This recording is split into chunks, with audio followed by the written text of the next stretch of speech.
India আৰু আফগানিস্তানৰ মাজত যি ছুপাৰ 8ৰ প্ৰথমখন যি মেটচ হৈ আছিলে, আজি ইণ্ডিয়া 47 ৰানত জিকিবলৈ সক্ষম হৈ গ'ল। প্ৰথমে টছত জিকি ইণ্ডিয়াই 181 ৰান কৰিছিলে, 182 ৰানৰ টাৰ্গেট দিছিলে। আজি ইণ্ডিয়াৰ বেটছমেন ইমান ভাল খেলিব নোৱাৰিলে, হ'লেও লাষ্টত ভালেই খেলিলে। সূৰ্যকুমাৰে বৰ ধুনীয়া এটা ইনিংছ খেলে। সূৰ্যকুমাৰে আজি 28টা বলত 53 ৰান মাৰে। ইণ্ডিয়াৰ যি বেটিং স্ক'ৰ কাৰ্ডখন যি চোৱা হয়, আজি ৰোহিত শৰ্মাই ভাল খেলিব নোৱাৰিলে। 13টা বলত 8 ৰান খেলিব পাৰিলে। কোহলীয়ে 24টা বলত 24, পান্থে 11টা বলত 20, সূৰ্যকুমাৰে 53, শিৱম ডুবে আজি 7টা বলত 10 ৰান মাৰিলে। হাৰ্দিক পাণ্ডিয়াই 24টা বলত 32 ৰান মাৰে। জাদেজা 7, অক্ষৰ পেটেল 12, অৰ্শদীপ সিং 2। ইয়াৰ লগে লগে 181 ৰান কৰিলে ইণ্ডিয়াই।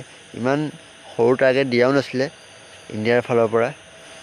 আজি আফগানিস্তানৰ বলিং বৰ ধুনীয়া কৰে। ৰাছিদ খানে 3টা উইকেট লয়, 4 অভাৰত 3টা উইকেট লয় 26 ৰান দি, আৰু আফগানিস্তানৰ ফাৰ্ষ্ট উইকেট 3টা উইকেট লয়।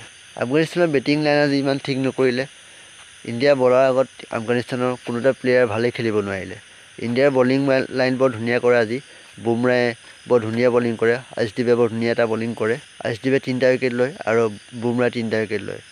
আজি বলিং স্ক'ৰ কাৰ্ডখন যদি চোৱা হয়, অৰ্শদীপ সিঙে 3টা উইকেট লয় 36 ৰান দি, বুমৰায়ে 7 ৰান দি 3টা উইকেট লয়, অক্ষৰ পেটেলে 1টা উইকেট লয়, হাৰ্দিক পাণ্ডিয়াই উইকেট ল'ব নোৱাৰিলে আজি, কুলদীপ যাদৱে 2টা উইকেট লয় আৰু জাদেজাই আজি উইকেট লয় 1টা।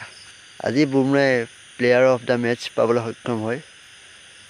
ছিজনৰ 3 নম্বৰটো প্লেয়াৰ অফ দ্য মেটচ পাইছে বুমৰায়ে।